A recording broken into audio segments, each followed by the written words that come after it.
বৃহস্পতিবার ২৬শে জুন সকাল ১১টা ৫৫ বাংলাদেশ বিমানের একটি ফ্লাইটে তাদের ঢাকায় ফেরার কথা ছিল। নির্ধারিত সময়ের আগেই তারা কক্সবাজার বিমানবন্দরে পৌঁছে বোর্ডিং পাস সংগ্রহ করেন, কিন্তু এরপর হঠাৎ করেই তাদের জানিয়ে দেওয়া হয় তাদেরকে রেখেই ফ্লাইটটি চলে গেছে। মনির হোসেন জানান, বিষয়টি নিয়ে কাউন্টারে দায়িত্বরত এক কর্মকর্তার সঙ্গে কথা বলেন তিনি। এরপর সেই কর্মকর্তা জন প্রতি ১৫০০ টাকা অতিরিক্ত দিলে বিকল্প ফ্লাইটে ওঠার ব্যবস্থা করে দেবেন বলে জানান। এমনকি মূল টিকিটগুলোও তিনি ছিঁড়ে ফেলেন। বান্ডেল থাকলে প্রতি সেনমানিতে টাকা বাঁচবে। বিকাশ সেনমানি বান্ডেল কিনে জিতুন প্রতি লেনদেনে। মনির হোসেন আরও অভিযোগ করেন, শুধু তাদের ক্ষেত্রেই নয়, আরেক যাত্রীর সঙ্গেও ঘটেছে একই ঘটনা। সময়মতো বিমানবন্দরে উপস্থিত হলেও তাদেরকেও জানানো হয় ফ্লাইট তাদের রেখেই ছেড়ে চলে গেছে।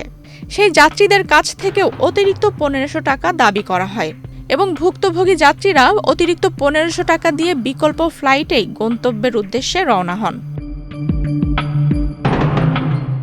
মনির হোসেন অভিযোগ করেন, কক্সবাজার বিমানবন্দরে বাংলাদেশ বিমানের একাধিক কর্মকর্তা মিলে একটি সিন্ডিকেট গড়ে তুলেছে, যারা যাত্রীদের সঙ্গে প্রতারণা করে অতিরিক্ত অর্থ আদায় করছেন।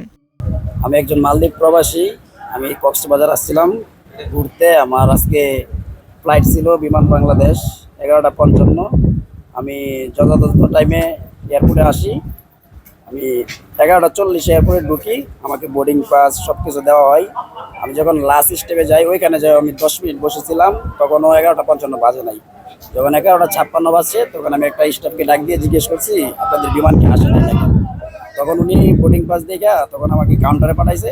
যখন আমি কাউন্টারে আসছি, তখন স্যারে বলতেছে বিমান নাকি চলে গেছে। তখন স্যারের সাথে কথা বললাম।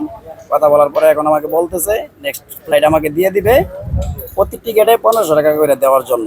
তখন আমি বলছি, স্যার এটা তো আমার কোনো মিস্টেক না, আপনারা মিস্টেক করছেন, আমাকে বোর্ডিং পাস দিচ্ছেন, আমাকে গেট টিকিট দেখে ঢুকতে দিচ্ছেন, তাহলে এখন আমার টাকা দেওয়া লাগবে কেন? তারপর আমি মানবতায় বলছিলাম যে আমি ২০০০ টাকা দিতে পারবো, আমার কাছে ২০০০ টাকা আছে, আমি আর দিতে পারবো না।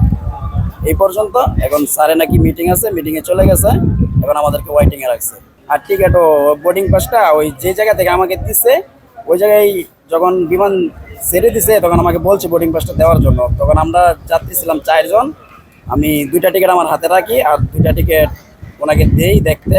উনি দেখতে বললা পরে টিকিট 2টা বোর্ডিং পাস 2টা চিরে ফেলছে। চিরে ফেলার পরও আমি এটা হাতে নিছি, আবার ছবি উঠে রাখছি আমার ফোনে।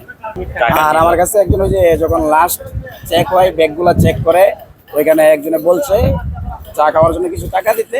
পরে এমনি আমি ১৫০ টাকা দিছি চা খাওয়ার জন্য। মানে ও চাইছে। নামটা তো খেয়াল করি না। মানে বিমানের কেউ নাকি আনসার বোর্ড? আনসার মনে হয় মেবি। পোশাক দেখছিলেন? হ্যাঁ, পোশাক আনসার মনে হয়।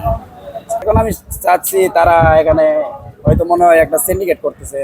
তারা এখানে বিমান বাংলাদেশ একটা সিন্ডিকেট আছে। আবার আমার পরও একটা যাত্রী আসছে, 2 মিনিট হাতে ওদের টাইম আছে, ওদেরকেও যাইতে দিছে না, বলছে বিমান চলে গেছে। 2 মিনিট টাইম আছে ওদের। আপনার 25-এ ফ্লাইট ছিল, ওরা আসছে 23-এ। আমি তখন টাইম দিয়েছি, তখন আমি আবার ওদের পক্ষে ওদের সাথে কথা বলছি, বলছে এখনো 2 মিনিট টাইম আছে। ইন্টারন্যাশনাল এয়ারপোর্ট যখন টাইম হয়ে যায়, তারপরও 10 মিনিট ওরা অ্যালাউন্স করে যাত্রী কোথায়। এয়ারপোর্টে এসে আপনার দেখে যদি পাই যাত্রী, তাহলে তারা নিয়ে যায়। আর এখানে আপনার 2 মিনিট হাতে টাইম ছিল, ওই যাত্রীরা যাইতে দেয় নাই। পরে আবার ওই যাত্রী 7টা লোক ছিল, ওরা টির ছিল, পরে 3টা টিকিট ওদেরকে দিছে, ওদের থেকে আপনার ১৫০০ টাকা করে নিচ্ছে।